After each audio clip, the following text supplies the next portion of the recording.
Our next topic is hemoglobin. So hemoglobin ഒരു red coloured pigment ആണ്, അത് RBCക്കകത്താണ് കാണുന്നത് എന്നുള്ളത് എല്ലാവർക്കും അറിയാവുന്ന കാര്യമാണ്, right? So it is the reddish colored pigment seen in RBCs, and it is the same hemoglobin that gives red color to the blood. അപ്പോൾ ഇതിൻ്റെ പ്രസൻസ് ആണ് ആ റെഡിഷ് അപ്പിയറൻസ് ബ്ലഡിന് കിട്ടുന്നതും. പിന്നെ ഹീമോഗ്ലോബിനെ പോലെ തന്നെ ഒരു റെഡ് കളേർഡ് പിഗ്മെൻറ്റ് മസിൽസിലും കാണുന്നുണ്ട്, that is called myoglobin. Okay, അപ്പോൾ ഇത് അതിൻ്റെ ഒരു വെറൈറ്റി അല്ലെങ്കിൽ ഹീമോഗ്ലോബിൻ്റെ ഒരു വെറൈറ്റിയാണ് മയോഗ്ലോബിൻ എന്ന് പറയുന്നത്. So in this context we are going to study about the structure of hemoglobin, then its types or varieties, then about the degradation part of hemoglobin. ഇത്രയും കാര്യങ്ങളാണ് നമ്മൾ ഈ ഒരു ടോപ്പിക്കിൽ പഠിക്കാൻ പോകുന്നത്. So hemoglobin is the red colored pigment in RBC. It consists of a non-protein part called heme and protein part called globin. അപ്പോൾ haemoglobin എന്നുള്ള ഒരു എൻറ്റയർ സ്ട്രക്ചർ അല്ലെങ്കിൽ എൻറ്റയർ പിഗ്മെൻറ്റ് അതിന് രണ്ട് പാർട്ടാണുള്ളത്. ഒരു പ്രോട്ടീൻ പാർട്ടും ഉണ്ട്, നോൺ പ്രോട്ടീൻ പാർട്ടും ഉണ്ട്. നോൺ പ്രോട്ടീൻ പാർട്ടിനെയാണ് ഹീം എന്ന് പറയുന്നത്, and protein part is called globin. അപ്പോൾ ഈ നോൺ പ്രോട്ടീൻ പാർട്ടിൽ സെൻട്രലി പ്ലേസ്ഡ് ആയിട്ടുള്ള അയേൺ ഉണ്ട്. നമുക്കറിയാം ഹീമോഗ്ലോബിനിൽ അയേൺ കണ്ടന്റ് ആണ് ഉള്ളത് എന്നത്. So it has got a centrally placed iron. Iron Fe2+ state ആണ്, അതായത് ഫെറസ് സ്റ്റേറ്റിലാണ് അയേൺ ഇരിക്കുന്നത്. Fe2+. Fe3+ എന്ന് പറയുന്ന അതിൻ്റെ വേറൊരു സ്റ്റേറ്റിന്, ദാറ്റ് ഇസ് ഫെറിക് സ്റ്റേറ്റ്. പക്ഷേ ഫെറിക് സ്റ്റേറ്റിലല്ല ഹീമോഗ്ലോബിൻ നോർമലി ഇരിക്കുന്നത്, it is in the ferrous state, Fe2+ state. And porphyrin ring, ഈ അയേണും ഉണ്ട്, അതിന് ചുറ്റും പോർഫൈറിൻ റിംഗ് ഉണ്ട്. പോർഫൈറിൻ റിംഗ് എന്ന് പറയുന്നത് it consist of 4 pyrrole rings joined by methine bridges. ഈ പൈറോൾ റിംഗ് എന്ന് പറഞ്ഞാൽ ഒരു പെൻറ്റഗൺ ഷേപ്പുള്ള 5 പോയിൻറ്റ്സ് ഉള്ള ഒരു സ്ട്രക്ചറാണ്. 5 പോയിൻറ്റ്സ് ഉള്ള ഒരു സ്ട്രക്ചർ. അതിൽ ഒരു carbon atom is replaced by nitrogen. Okay, അതിൻ്റെ പിക്ചർ ഞാൻ ഇതിന് ബാക്കിൽ കാണിക്കുന്നുണ്ട്, അത് ആ സമയം നിങ്ങൾക്കത് മനസ്സിലാവും. And all these 4 pyrrole rings are connected by methine bridges. അതും എന്താണെന്നുള്ളത് ആ പിക്ചർ കാണിച്ചു തരുമ്പോൾ മനസ്സിലാവും. ഓക്കെ, സോ ഇതാണ് ഹീമിൻ്റെ സ്ട്രക്ചർ. സെൻട്രലി പ്ലേസ്ഡ് അയോൺ ഉണ്ട് വിത്ത് 4 പൈറോൾ റിംഗ്സ്. ആ പൈറോൾ റിംഗ്സും മീത്തൈൻ ബ്രിഡ്ജസും എല്ലാം കൂടി ചേർന്നിട്ടുള്ളതാണ് പോർഫൈറിൻ റിംഗ് എന്ന് പറയുന്നത്. Then the globin part, it is the protein part, and it is made up of 4 polypeptide chains, 2 alpha chains and 2 beta chains. അപ്പോൾ അങ്ങനെ 4 polypeptide chains വെച്ചിട്ട് ഉണ്ടാക്കിയിട്ടുള്ളതാണ് globin part. അപ്പോൾ ഇതാണ് ഒരു ഹീമോഗ്ലോബിൻ്റെ നോർമൽ സ്ട്രക്ചർ എന്ന് പറയുന്നത്. സോ ഇതാണ് ഹീമോഗ്ലോബിൻ്റെ സ്ട്രക്ചർ എന്ന് പറയുന്നത്. അപ്പോൾ ഇതിനകത്ത് ഈ സെൻട്രലി പ്ലേസ്ഡ് ആയിട്ടുള്ള ഈ കാണുന്നതാണ് അയൺ. ഓക്കെ, ഈ സെൻട്രലി പ്ലേസ്ഡ് ആയിട്ടുള്ള ഈ സ്ട്രക്ചറാണ് അയൺ എന്ന് പറയുന്നത്. This is the iron part. എന്നിട്ട് ഈ കാണിച്ചിരിക്കുന്ന പെൻറ്റഗൺ ഷേപ്ഡ് ആയിട്ടുള്ള സ്ട്രക്ചേഴ്സ്, 5 വേർട്ടെക്സ് ഉള്ള റിങ്സ്, ഈ റിങ്സിനെയാണ് പൈറോൾ റിങ്സ് എന്ന് പറയുന്നത്. ഇതിനെയാണ് പൈറോൾ റിങ്സ് എന്ന് പറയും ഈ 4 അപ്പോൾ ഇതിൽ 4 സെൻട്രലി പ്ലേസ്ഡ് അയൺ ഇങ്ങനെ 4 പൈറോൾ റിങ്സിലേക്ക് കണക്ട് ചെയ്തിരിക്കുന്നു. അപ്പോൾ ഈ റിങ്സിനെ എല്ലാത്തിനെയും കൂടി ഒരുമിച്ച് പറയുന്നതാണ് പോർഫൈറിൻ റിംഗ് എന്ന് പറയുന്നത്. ആൻഡ് അതിൽ ആ ഒരു മീത്തൈൻ ബ്രിഡ്ജസ് എന്ന് പറഞ്ഞത് ഈ കാണിച്ചിരിക്കുന്നതാണ്. ഇതാണ് മീത്തൈൻ ബ്രിഡ്ജസ് എന്ന് പറയുന്നത്. അപ്പോൾ ഓരോ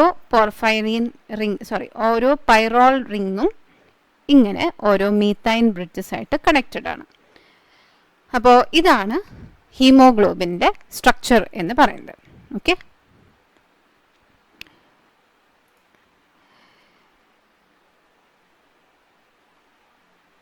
അതിൻ്റെ ശരിക്കുമുള്ള ആ ഒരു സ്ട്രക്ചർ. അപ്പോൾ സെൻട്രലി പ്ലേസ്ഡ് ആയിട്ടുള്ള അയോൺ, എന്നിട്ട് അതിൻ്റെ 4 കണക്ഷൻസ്, 4 പോർഫൈറിൻ റിംഗ്. അപ്പോൾ ആ 4 പോർഫൈറിൻ റിങ്ങും അതിൻ്റെ നൈട്രോജൻ അയോണുമായിട്ടാണ് ഈ അയോൺ കണക്ട് ചെയ്തിരിക്കുന്നത്. സോ നൈട്രോജൻ അയോണും ആയിട്ടാണ് അയോൺ കണക്ട് ചെയ്തിരിക്കുന്നത്. ആൻഡ് ഈ കാണിച്ചിരിക്കുന്ന സ്ട്രക്ചേഴ്സാണ് പൈറോൾ റിംഗ് എന്ന് പറയുന്നത്. ആൻഡ് ഇതിനെ മൊത്തമായിട്ട് ഈ ഒരു അയൺ ഇല്ലാതെയുള്ള ബാക്കിയുള്ള എല്ലാ റിങ്സിനെയും കൂടെ ഒരുമിച്ച് പറയുന്ന പേരാണ് പോർഫൈറിൻ റിംഗ്. അപ്പോൾ അതിൽ ഈ ഓരോ പൈറോൾ റിങ്ങും തമ്മിലുള്ള കണക്ഷൻസ്, ഈ കണക്ഷൻസിനെയാണ് മീത്തൈൻ ബ്രിഡ്ജസ് എന്ന് പറയുന്നത്. ഓക്കെ, അപ്പോൾ ഇതാണ് ഹീമോഗ്ലോബിൻ്റെ സ്ട്രക്ചറിനെ പറ്റി പറയാനുള്ളത്. Then next is about the varieties of haemoglobin. ഇപ്പോൾ വെറൈറ്റീസ് പറയുമ്പോൾ 3 വെറൈറ്റീസ് ആണുള്ളത്. HbA, that is adult hemoglobin, then HbF, that is fetal hemoglobin, and HbS. അങ്ങനെ 3 വെറൈറ്റീസ് ആണുള്ളത്. ആൻഡ് അഡൾട്ട് ഹീമോഗ്ലോബിൻ എന്ന് പറയുമ്പോൾ അവിടുത്തെ ഗ്ലോബിൻ പാർട്ട്, ഈ 3 എണ്ണത്തിലും ഈ ഗ്ലോബിൻ പാർട്ടിലാണ് വേരിയേഷൻ വരുന്നത്. ഓക്കെ, ഗ്ലോബിൻ പാർട്ടിൻ്റെ വേരിയേഷൻ അനുസരിച്ചിട്ടാണ് ഈ ഒരു അഡൾട്ട് ഫീറ്റൽ എന്നൊക്കെ പറയുന്നത്. അപ്പോൾ അഡൾട്ട് ഹീമോഗ്ലോബിൻ എന്ന് പറയുമ്പോൾ അതിൻ്റെ ഗ്ലോബിൻ പാർട്ടിൽ 2 ആൽഫ ചെയിനും 2 ബീറ്റ ചെയിനുമാണ് ഉള്ളത്. അത് നമ്മൾ നേരത്തെ പറഞ്ഞതാണ്, 2 ആൽഫ ചെയിനും 2 ബീറ്റ ചെയിനും. അതേസമയം ഫീറ്റൽ ഹീമോഗ്ലോബിൻ ആവുന്ന സമയത്ത് അവിടെ 2 ആൽഫ ചെയിനും 2 ഗാമ ചെയിനുമാണ് കാണുന്നത്. അതാണ് അഡൾട്ടും ഫീറ്റലും തമ്മിലുള്ള വ്യത്യാസം. ഓക്കെ, അഡൾട്ട് ഹീമോഗ്ലോബിനിൽ 2 alpha chain and 2 beta chain. അതേസമയം ഫീറ്റൽ ഹീമോഗ്ലോബിൻ ആകുമ്പോൾ അവിടെ 2 ആൽഫ ചെയിനും 2 ഗാമ ചെയിനുമാണ് കാണുന്നത്. ഇനി HbS എന്ന് പറയുന്നത് അതൊരു റിസസീവ് ടൈപ്പ് ഓഫ് ഹീമോഗ്ലോബിൻ ആണ്. That is seen in sickle cell anaemia. Sickle cell anaemia എന്ന് പറയുന്ന കണ്ടീഷനിൽ ആണ് HbS കാണുന്നത്. അവിടെ എന്താണ്, ആ ഗ്ലോബിനിലുള്ള 6th പൊസിഷനിലുള്ള glutamic acid is replaced by valine. അപ്പോൾ അതുകൊണ്ട് തന്നെ ഡിഫക്റ്റീവ് ആയിട്ടുള്ളൊരു ഹീമോഗ്ലോബിൻ ആണ് വരുന്നത്. And RBCs will have a sickle shape. അതാണ് HbS എന്ന് പറയുന്നത്. മറ്റത് 2 നോർമൽ ആയിട്ടുള്ളത് തന്നെയാണ്, അഡൾട്ട് ഹീമോഗ്ലോബിനും ഫീറ്റൽ ഹീമോഗ്ലോബിനും. ഇനി അവർ തമ്മിൽ മറ്റൊരു ഇമ്പോർട്ടൻറ്റ് ഡിഫറൻസും കൂടിയുണ്ട്. എന്താണെന്ന് വെച്ചാൽ ഈ ഫീറ്റൽ ഹീമോഗ്ലോബിനിൽ ഞാൻ പറഞ്ഞു 2 ആൽഫ ചെയിനും 2 ഗാമ ചെയിനും ആണെന്നുള്ളത്. പക്ഷേ ഓക്സിജനോട് കൂടുതൽ അട്രാക്ഷൻ, അതായത് എഫിനിറ്റി എന്ന് പറയുന്നത് ഫീറ്റൽ ഹീമോഗ്ലോബിനാണ് compared to adult haemoglobin.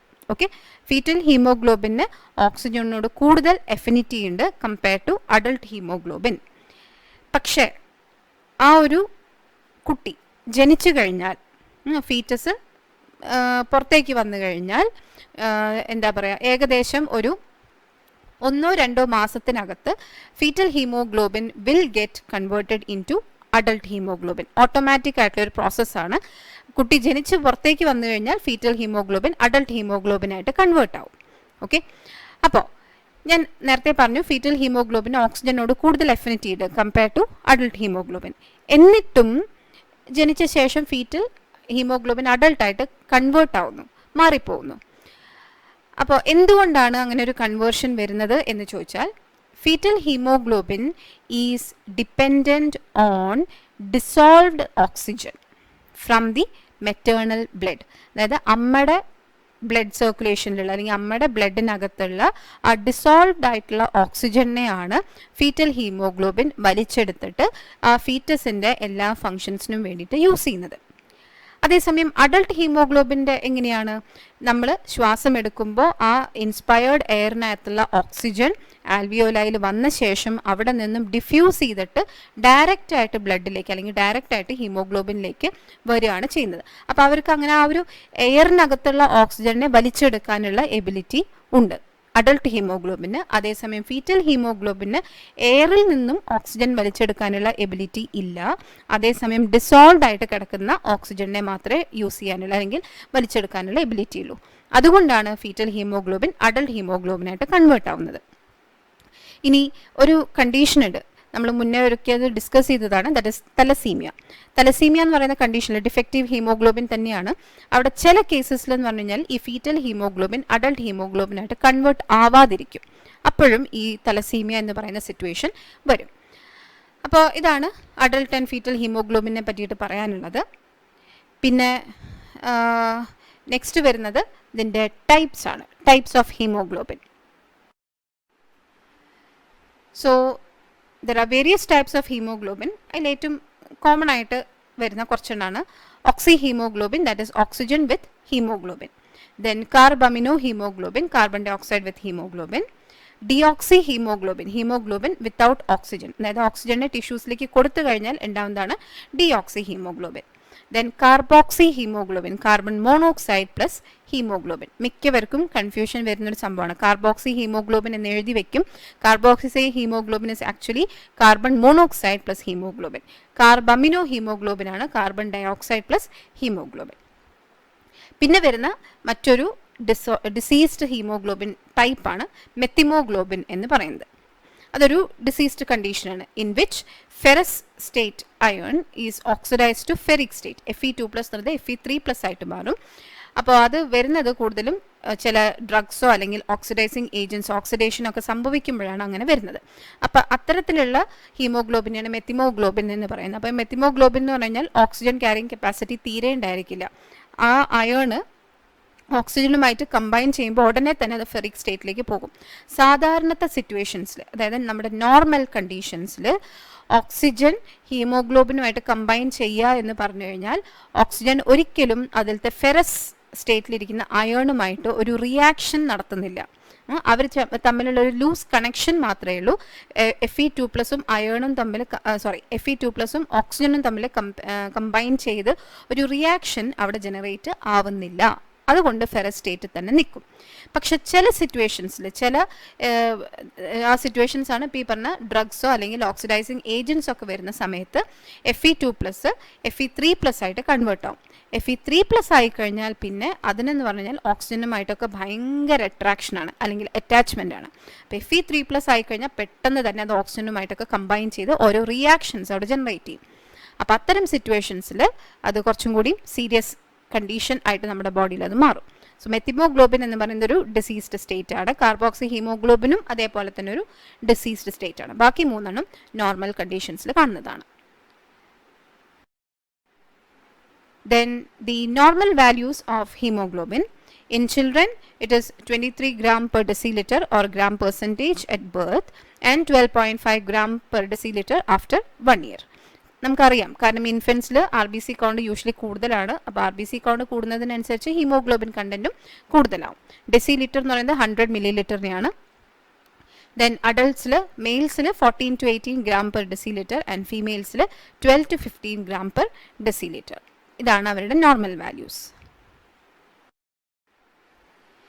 Then next is about the fate of RBCs and haemoglobin. ഹീമോഗ്ലോബിന് എന്ത് സംഭവിക്കുന്നു? അതായത് നമുക്കറിയാം നോർമൽ RBCയുടെ ലൈഫ് സ്പാൻ എന്ന് പറയുന്നത് 120 days ആണ്.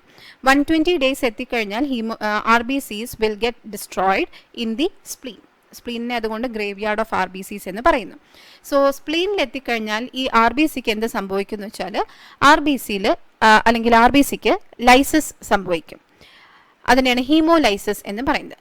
അപ്പോൾ RBCക്ക് ഹീമോലൈസിസ് അല്ലെങ്കിൽ ഡിസ്ട്രക്ഷൻ സംഭവിച്ചു കഴിഞ്ഞാൽ അതിൽ നിന്നും ഹീമോഗ്ലോബിനെ അത് റിലീസ് ചെയ്യും. കാരണം RBCക്കകത്ത് ഹീമോഗ്ലോബിൻ മാത്രമേ ഉള്ളൂ പുറത്തേക്ക് വരാൻ, വേറൊന്നുമില്ല. അപ്പോൾ ഹീമോഗ്ലോബിൻ റിലീസ് ചെയ്യും. ഈ ഹീമോഗ്ലോബിൻ ഇമ്മീഡിയറ്റ് ആയിട്ട് തന്നെ 3 പാർട്ടായിട്ട് ഡിവൈഡ് ആവും. ഓൾറെഡി നമുക്കറിയാം ഹീമോഗ്ലോബിൻ 2 പാർട്ടുണ്ട്, ഹീം പാർട്ടുണ്ട്, ഗ്ലോബിൻ പാർട്ടുണ്ട്. അപ്പോൾ ഗ്ലോബിൻ എന്ന് പറയുന്നത് പ്രോട്ടീൻ പാർട്ടാണ്. അത് അമിനോ ആസിഡ് പൂളിലേക്ക് അല്ലെങ്കിൽ നമ്മുടെ പ്രോട്ടീൻ പൂളിലേക്ക് എന്ന് പറഞ്ഞാൽ നമ്മുടെ ബോഡിയിലുള്ള പ്രോട്ടീൻ റിസർവിലേക്ക് അത് പോകും. എന്നിട്ട് അവിടെ സ്റ്റോർ ചെയ്തിട്ട് അടുത്ത ഹീമോഗ്ലോബിൻ ഫോർമേഷന് സമയത്ത് അതിനെ വീണ്ടും യൂസ് ചെയ്യും. ഓക്കെ, അതാണ് സ്റ്റോർഡ് ആൻഡ് റീയൂസ്ഡ് എന്ന് പറയുന്നത്. ഇപ്പോൾ ഗ്ലോബിൻ പാർട്ട് പ്രോട്ടീൻ പൂളിലേക്ക്, നമ്മുടെ ശരീരത്തിന് തന്നെയുള്ള പ്രോട്ടീൻസ് ഒരു അമിനോ ആസിഡ് പൂളിലേക്ക് പോയിട്ട് അവിടെ സ്റ്റോർഡ് ആവും. എന്നിട്ട് പുതിയ ഹീമോഗ്ലോബിൻ ഫോം ചെയ്യുന്ന സമയത്ത് അതിനെ റീയൂസ് ചെയ്യുകയും ചെയ്യും. പിന്നെ വരുന്നത് നമ്മുടെ ഹീം പാർട്ടാണ്. ഹീം പാർട്ടിൽ എന്തൊക്കെയാണുള്ളത്? അയേണും ഉണ്ട്, അതേപോലെ തന്നെ പോർഫൈറിൻ റിങ്ങും ഉണ്ട്.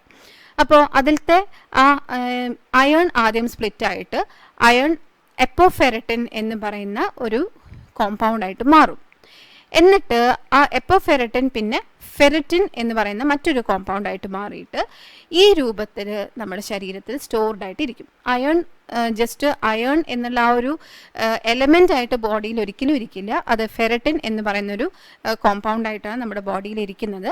അപ്പോൾ ആ രൂപത്തിൽ അത് നമ്മുടെ ശരീരത്തിനകത്ത് സ്റ്റോർ ചെയ്തിട്ട് അവിടെ തന്നെ ഇരിക്കും. എന്നിട്ട് നെക്സ്റ്റ് ഹീമോഗ്ലോബിൻ ഫോർമേഷന് സമയത്ത് അതിനെ റീയൂസ് ചെയ്യും. അപ്പോൾ ഫെററ്റിൻ തിരിച്ച് അയേൺ ആയിട്ട് കൺവേർട്ട് ആയ ശേഷം അത് ഹീമോഗ്ലോബിൻ ഫോർമേഷന് വേണ്ടിയിട്ട് സഹായിക്കുന്നു. ആൻഡ് പിന്നെ വരുന്നത് നമ്മുടെ പോർഫൈറിൻ റിംഗ് ആണ്. അപ്പോൾ പോർഫൈറിൻ റിങ്ങിനാണ് ചെറിയ ചെറിയ ചേഞ്ചസ് സംഭവിക്കുന്നത്. സോ പോർഫൈറിൻ റിങ്ങിൽ എന്ത് സംഭവിക്കുന്നു എന്ന് വെച്ചാൽ it will get degraded into a yellow colored pigment called bilirubin. അപ്പോൾ അത് ചില എൻസൈംസിൻ്റെ ഒക്കെ ആക്ഷൻ കൊണ്ടാണ് എന്താണെങ്കിലും പോർഫൈറിൻ ബിലിറൂബിൻ എന്ന് പറയുന്ന ഒരു യെല്ലോ കളേർഡ് പിഗ്മെൻ്റ് ആയിട്ട് മാറും.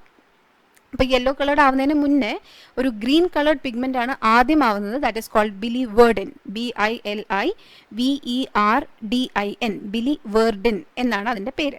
അപ്പോൾ പോർഫൈറിൻ റിങ് ആദ്യം ബിലിവേർഡിൻ ഗ്രീൻ കളേർഡ് ആയിട്ടുള്ളൊരു പിഗ്മെൻ്റ് ആയിട്ട് മാറും. അത് പിന്നെ ബാക്കിയുള്ള എൻസൈംസ്, ഡൈജസ്റ്റീവ് എൻസൈംസിൻ്റെ ആക്ഷൻ കൊണ്ട് ബിലിറൂബിൻ എന്നുള്ള യെല്ലോ കളേർഡ് പിഗ്മെൻ്റ് ആയിട്ട് മാറും. ഈ ബിലിറൂബിൻ പിന്നെ ലിവറിലേക്ക് പോയി, ലിവറിൽ നിന്നും അത് പിന്നെ ബൈലിൽ കൂടെ നമ്മുടെ ഇൻറ്റസ്റ്റൈനിലേക്ക് എത്തുന്നു. ഇൻറ്റസ്റ്റൈനിൽ നിന്നും അത് കുറച്ച് ഫീസസിൽ കൂടിയും ബാക്കിയുള്ളത് യൂറിനിൽ കൂടിയും എക്സ്ക്രീറ്റ് ചെയ്ത് പുറത്തേക്ക് പോകുന്നു. അപ്പോൾ പോർഫൈറിൻ റിങ്ങിന് ഇതാണ് സംഭവിക്കുന്നത്. ബാക്കിയുള്ള ഭാഗം, അതായത് അയേണും അതേപോലെ തന്നെ ഗ്ലോബിനും നമ്മുടെ ശരീരത്തിനകത്ത് തന്നെ സ്റ്റോർഡ് ആയിരിക്കും. അപ്പോൾ ഇതാണ് fate of RBCs and fate of hemoglobin. അതുകൊണ്ട് തന്നെ RBC ബ്രേക്കേജ് ഇൻക്രീസ് ചെയ്യുമ്പോൾ, വല്ലാതെ കൂടുന്ന സമയത്ത് എക്സസീവായിട്ട് ഹീമോഗ്ലോബിൻ റിലീസ് ഉണ്ടാവുന്നു. ഹീമോഗ്ലോബിൻ എക്സസൈറ്റ് റിലീസ് ചെയ്ത് കഴിഞ്ഞാൽ എന്ത് സംഭവിക്കും? ബിലിറൂബിൻ്റെ എക്സസീവ് റിലീസ് ഉണ്ടാവും, അല്ലെങ്കിൽ എക്സസീവ് പ്രൊഡക്ഷൻ ഉണ്ടാവും. And that leads to the condition called jaundice. That is yellowish discoloration of skin and mucous membrane due to excessive deposition of bilirubin. അതിനെപ്പറ്റി നമുക്ക് ഡൈജസ്റ്റീവ് സിസ്റ്റത്തിൽ ഒന്നുകൂടിയും പറയാനുണ്ട്. അപ്പോൾ അവിടെ ഒന്നുകൂടി ഡീറ്റെയിൽ ആയിട്ട് പറയാം. So this is the fate of haemoglobin. Haemoglobin ആദ്യം സ്പ്ലിറ്റ് ആയിട്ട് ഹീം പാർട്ടും ഗ്ലോബിൻ പാർട്ടും ആയിട്ട് മാറും. ഹീം പാർട്ട് വീണ്ടും അയേണും പിന്നെ പോർഫൈറിൻ റിങ്ങുമായിട്ട് മാറും. അപ്പോൾ ഗ്ലോബിൻ എന്ന് പറയുന്നത് നമ്മുടെ പ്രോട്ടീൻ പൂളിലേക്ക് പോകും. അയേൺ പിന്നെ എപ്പോഫെററ്റിനുമായിട്ട് കമ്പൈൻ ചെയ്തിട്ട് ഫെററ്റിൻ എന്ന് പറയുന്ന ഒരു സ്ട്രക്ചറായിട്ട് അത് മാറും. And it is stored in the liver. ബാക്കി വരുന്ന പോർഫൈറിൻ റിങ് ഹീം ഓക്സിജനേസ് എന്ന് പറയുന്ന ഒരു എൻസൈം ആയിട്ട് ആക്ട് ചെയ്തിട്ട് ബിലിവേർഡിൻ എന്ന് പറയുന്ന ഒരു ഗ്രീൻ കളർഡ് പിഗ്മെൻ്റ് ആവും. And this biliverdin then gets acted upon by another enzyme called biliverdin reductase, and it will form bilirubin, that is the yellow colored pigment in bile. എന്നിട്ട് പിന്നെ bile ഇൻറ്റസ്റ്റൈനിലെത്തുമ്പോൾ ബാക്കിയുള്ള process നടക്കുന്നു. അപ്പോൾ ഈ പിക്ചറിൽ ആ ഒരു കറക്റ്റായിട്ട് ഇത് കാണിക്കുന്നുണ്ട്, ഓരോന്ന് ബിലിറൂബിൻ പിന്നീട് എന്താണ് അതിന് സംഭവിക്കുന്നതെന്ന്. അപ്പോൾ ആദ്യം RBC ബ്രേക്ക് ചെയ്യുന്നു, ഹീമോഗ്ലോബിൻ ഹീമും ഗ്ലോബിനുമായിട്ട് മാറുന്നു. ഗ്ലോബിൻ റീയൂസ് ചെയ്യും. ഹീമും അതിനകത്ത് നിന്ന് അയേണും പോർഫൈറിൻ റിങ്ങും വരും. അയേൺ റീയൂസ് ചെയ്യും. പോർഫൈറിൻ റിങ് ആദ്യം ബിലിവേർഡിനായിട്ട് മാറും, അത് പിന്നീട് ബിലിറൂബിനായിട്ട് മാറുന്നു. ഇത്രയും സ്പ്ലീനിലാണ് നടക്കുന്നത്. ബിലിറൂബിൻ എന്നിട്ട് പിന്നെ ബ്ലഡിലേക്ക് എൻറ്റർ ചെയ്യും. ബ്ലഡിൽ നിന്നും അത് നേരെ ലിവറിലേക്ക് പോകും. And it forms conjugated bilirubin. അപ്പോൾ ആ ബിലിറൂബിൻ എന്നിട്ട് ബൈല് വഴി നേരെ ഇൻറ്റസ്റ്റൈനിലേക്ക് എത്തുന്നു.